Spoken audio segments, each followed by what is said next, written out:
ममता बनर्जी के गढ़ में सियासत का पारा चढ़ चुका है।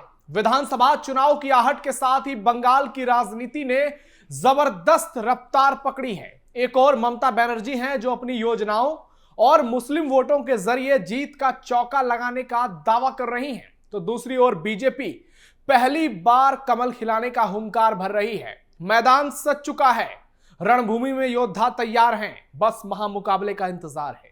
बीजेपी की ओर से दक्षिण बंगाल से लेकर उत्तर बंगाल तक यह रथ यात्रा की नई रणनीति, कोलकाता के ब्रिगेड पैरेड ग्राउंड में शक्ति प्रदर्शन और 150 सीटों पर फोकस, यह सब कुछ इशारा कर रहा है कि मुकाबला सीधा और सख्त होने वाला है। 2019, 21 और 24 के चुनावी आंकड़ों से उत्साहित बीजेपी संगठनात्मक धार तेज कर रही है, तो वहीं टीएमसी सरकार अपनी योजनाओं के सहारे जनाधार मजबूत करने में जुट गई है। उम्मीदवार चयन से लेकर चरणबद्ध सूची जारी करने तक हर कदम सोच समझकर रखा जा रहा है। 294 सीटों वाले इस रण में दांव बहुत बड़ा होने वाला है, प्रतिष्ठा भी दांव पर है और सवाल सिर्फ इतना है, क्या बदलाव की बयार चलेगी या फिर ममता का जादू कायम रहेगा। नमस्कार, टर्निंग पॉइंट देख रहे हैं आप, मैं हूं नविंदु और आज के टर्निंग पॉइंट में आपको बताएंगे बीजेपी का 150 सीटों पर फोकस क्या बंगाल में पहली बार कमल खिलाएगा। वीडियो अच्छी होगी, लास्ट तक जरूर देखिएगा। ममता के गढ़ में बीजेपी का रथ, मोदी के प्लान से खतरे में ममता की कुर्सी, चुनाव से पहले बीजेपी का प्लान 150 प्लस, बंगाल का सियासी पारा मार रहा उफान। पश्चिम बंगाल में विधानसभा चुनाव के मद्देनजर प्रदेश की सियासत गर्मा गई है। ममता बनर्जी की सरकार ने रविवार को युवा साथी योजना के तहत प्रदेश के बेरोजगार युवकों को 1500 रुपए देने की योजना के तहत कैंप शुरू किया है और इस चुनाव के बहाने युवाओं को वो एकजुट कर रही हैं। वहीं बीजेपी ने चुनाव से पहले तैयारियां शुरू कर दी है और ममता बनर्जी को मात देने का प्लान बनाया है। चुनावों को ध्यान में रखते हुए बंगाल बीजेपी ने पूरे दक्षिण भारत में रथ यात्रा निकालने की योजना बनाई है। शनिवार को सॉल्ट लेक ऑफिस में पार्टी की रणनीति और चुनावी आइडिया पर चर्चा के लिए कोर कमेटी की मीटिंग हुई। इसमें कई बड़े बीजेपी नेता मौजूद रहे। रथ यात्रा निकालने की योजना पर मुहर लगाई गई। सूत्रों के मुताबिक बीजेपी बंगाल के उन सभी इलाकों में रथ यात्रा करने जा रही है जहां उसे 2019, 2021 और 24 के लोकसभा चुनाव में अच्छे नतीजे मिले थे। ऐसे में बीजेपी की नजर कुल 150 विधानसभा सीटों पर है। रथ यात्रा खत्म होने के बाद कोलकाता के ब्रिगेड पैरेड ग्राउंड में एक विशाल जनसभा करने की भी प्लानिंग हो रही है। बंगाल बीजेपी नेताओं का मानना है कि वो पब्लिक मीटिंग पर जोर देंगे। केंद्रीय गृह मंत्री अमित शाह फरवरी के आखिर में बीएसएफ के कार्यक्रम के लिए फिर से बंगाल आ रहे हैं। उस समय संगठनात्मक बैठक हो सकती है। सूत्रों के मुताबिक खबर यह भी आई है, अगर ब्रिगेड पैरेड ग्राउंड में जनसभा होती है तो बीजेपी पीएम मोदी को मुख्य वक्ता के तौर पर बंगाल में बुला सकती है, लेकिन अभी यह तय नहीं है यह जनसभा कब होगी, इसके लिए अभी कोई तारीख निर्धारित नहीं की गई है। बीजेपी नॉर्थ बंगाल में ब्रिगेड की तरह पब्लिक मीटिंग कर सकती है। बंगाल में चुनाव की तारीखों का ऐलान मार्च के पहले महीने में होना है।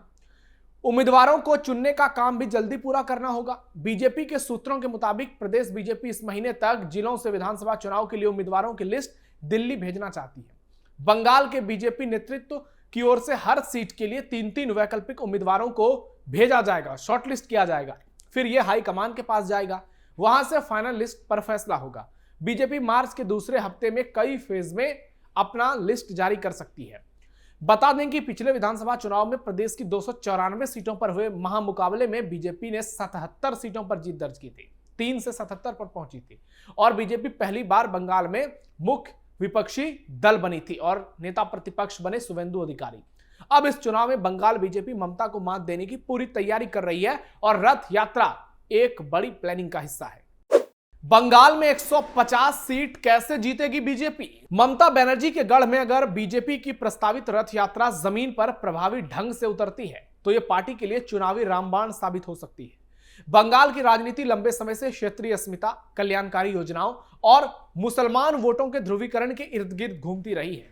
पिछले 15 सालों का भी यही लगभग लेखा जोखा रहा है, लेकिन रथ यात्रा के जरिए बीजेपी सांस्कृतिक राष्ट्रवाद और हिंदू पहचान को केंद्र में लाने की कोशिश करेगी। गांव-गांव और ब्लॉक स्तर पर पहुंचने वाली ये यात्रा सिर्फ शक्ति प्रदर्शन नहीं होगा, बल्कि बूथ स्तर के कार्यकर्ताओं को सक्रिय करने, बिखरे हिंदू वोटरों को एक भावनात्मक मुद्दे पर जोड़ने और 2019 लोकसभा और 2021 विधानसभा में मिले समर्थन को फिर से संगठित करने का जरिया बन सकती है। दक्षिण से लेकर उत्तर बंगाल तक धार्मिक प्रतीकों, राष्ट्रवादी नारों और केंद्रीय नेतृत्व, खासतौर पर पीएम मोदी, अमित शाह और नितिन नवीन की सभाओं के जरिए बीजेपी बंगाल के हिंदू वोटरों को साधने की हर संभव कोशिश करेगी।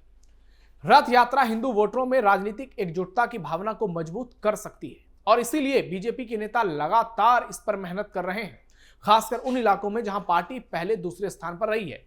यदि यह अभियान स्थानीय असंतोष जैसे कथित तुष्टीकरण, भ्रष्टाचार या कानून व्यवस्था के मुद्दों को हिंदू पहचान की राजनीति से जोड़ने में सफल रहा तो यह ध्रुवीकरण को और तेज कर सकता है और 150 से अधिक सीटों पर सीधा मुकाबला खड़ा कर सकता है।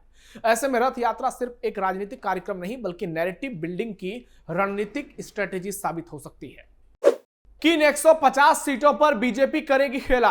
बीजेपी जिन 150 सीटों पर फोकस की रणनीति तैयार कर रही है वे मुख्यतः दक्षिण और उत्तर बंगाल के उन विधानसभा इलाकों में मानी जा रही है जहां पार्टी को 19 के लोकसभा और 21 के विधानसभा चुनाव में बढ़त मिली थी या फिर मजबूत वोट प्रतिशत मिला था।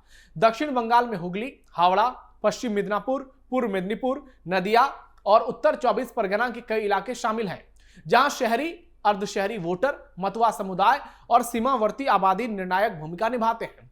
उत्तर बंगाल में कूच बिहार, अलीपुरद्वार, जलपाईगुड़ी, दार्जिलिंग और उत्तर दिनाजपुर जैसे जिलों की सीटें अहम हैं। यहां राजवंशी, आदिवासी और गोरखा वोटरों का प्रभाव है। साथ ही सीमा और नागरिकता से जुड़े मुद्दे चुनावी विमर्श को प्रभावित कर सकते हैं।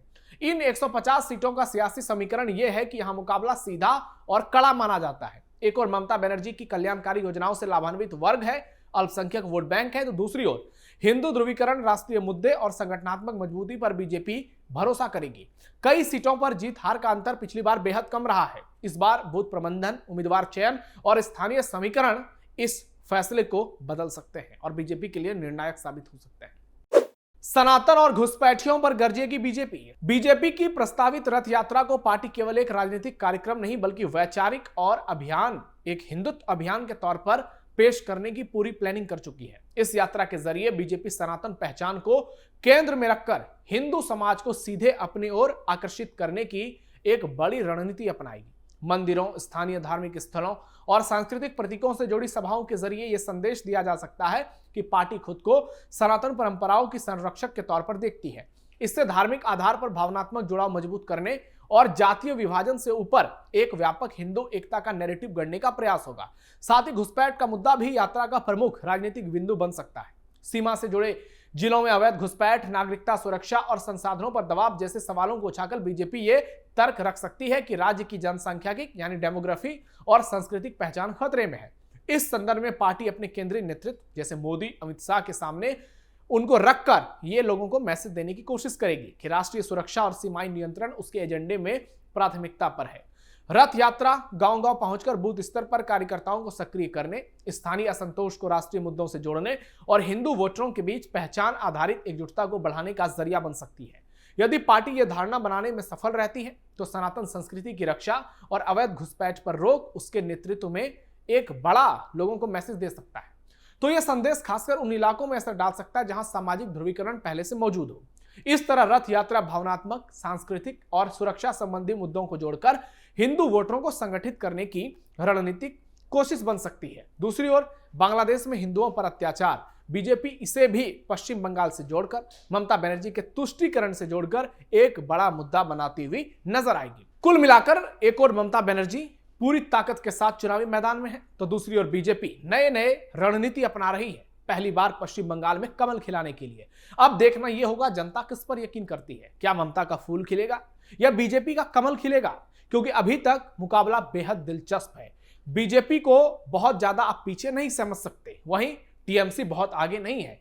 कई मुद्दे चुनाव में हावी नजर आ रहे हैं और जो इन मुद्दों को भुना पाएगा वो बंगाल में किंग बनेगा। और देखना यह होगा कि इसमें ओवैसी और हुमायूं कबीर जैसे नेताओं की भूमिका क्या होती है। आपको क्या लगता है आगामी पश्चिम बंगाल विधानसभा में कौन सी पार्टी बाजी मारेगी? कमेंट बॉक्स में बताइए। हमारे इस वीडियो को लाइक कीजिए, शेयर कीजिए और चैनल को सब्सक्राइब कीजिए। फिलहाल के लिए टर्निंग पॉइंट में इतना ही। धन्यवाद।